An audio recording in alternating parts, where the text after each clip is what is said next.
25 जनवरी 27 जनवरी को आप आ जाइए और वाइवा दीजिए। सोच, आपका तवज्जो चाहता हूं, 25 जनवरी को एक नोटिफिकेशन निकलता है 27 के लिए।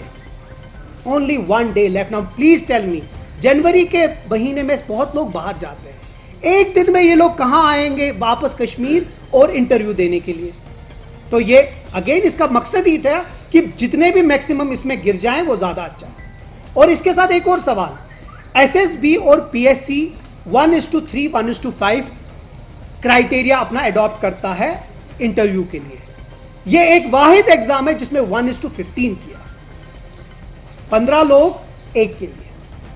आप सोच रहे मतलब ये किस हद तक गए हैं ये पीडीपी वाले, ये गवर्नमेंट। मतलब अगर हमारे नौजवान को इंस्टीट्यूशन पे ही नहीं भरोसा होगा, कुछ लोगों ने, हमारे पास कुछ ऐसी एप्लीकेशंस आई कि प्राइम मिनिस्टर ऑफ इंडिया तक लेटर गई है कि साहब हमें शक है कि ये जो एग्जाम है ये सारा फ्रॉड है, ये फेक है, क्योंकि हमें लगता है कि इसमें कहीं ना तो कहीं दागली होगी। There are many other department जिसमें ये इन लोगों ने एक नया प्रोसेस स्टार्ट किया है अपने रिश्तेदारों को, अपने अजीजों को नौकरी लगाना। क्योंकि अगर आपका नौजवान जिसको एक रे ऑफ होप है इन जॉब्स में, बाहर के छोड़ के यहां आके फिर वो देखता है कि ये पीडीपी इतनी ब्रेजनली सब कुछ कर रही है, तो मुझे लगता है हम उन लोगों को हरा रहे हैं। We are really failing the youth of Jammu and Kashmir and this needs to be taken very seriously. हमने पिछले 3 साल में देखा है, हर एक महकमा जो है, हर एक डिपार्टमेंट जो है, हर एक इंस्टीट्यूशन ऑफ द स्टेट जो है, उसको पीडीपी की विंग बना दिया गया।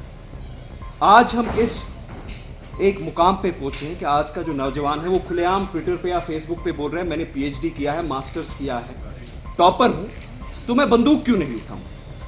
अगर मेरे मेरिट का कत्ल किया जाएगा, अगर एक 40 साल, करीबन 40 साल का बच्चा जो चीफ मिनिस्टर का कजन है, जिसने 40 साल में कोई एग्जाम पास नहीं किया, जिसकी सर्टिफिकेट्स भी शायद एलिजिडली फेक है, वो स्टेट लेवल एग्जाम में दूसरे नंबर पे आता है, तो वो पीएचडी वाला पीएचडी क्यों कर रहा था? ये यूथ के नगमे हमने बहुत सुने, पीडीपी यूथ के, इनकी फोटो अपॉर्चुनिटीज बहुत सुनी, गवर्नमेंट का एक एक फंडिंग स्कीम पकड़ के ये अपने वर्करों में बांट देते हैं, वो कोई भी स्कीम, फिर फोटो खिंचवाते हैं। लेकिन जब नतीजा सामने आया, जब हमने अपनी इंटरनल इंक्वायरी की, जो हम पिछले कुछ दिनों से कर रहे हैं, तो मुझे नहीं लगता है कि पिछले 50-60 साल में किसी हुकूमत के होते हुए इरोजन ऑफ इंस्टीट्यूशनल सैंक्टिटी इस हद तक हुआ है।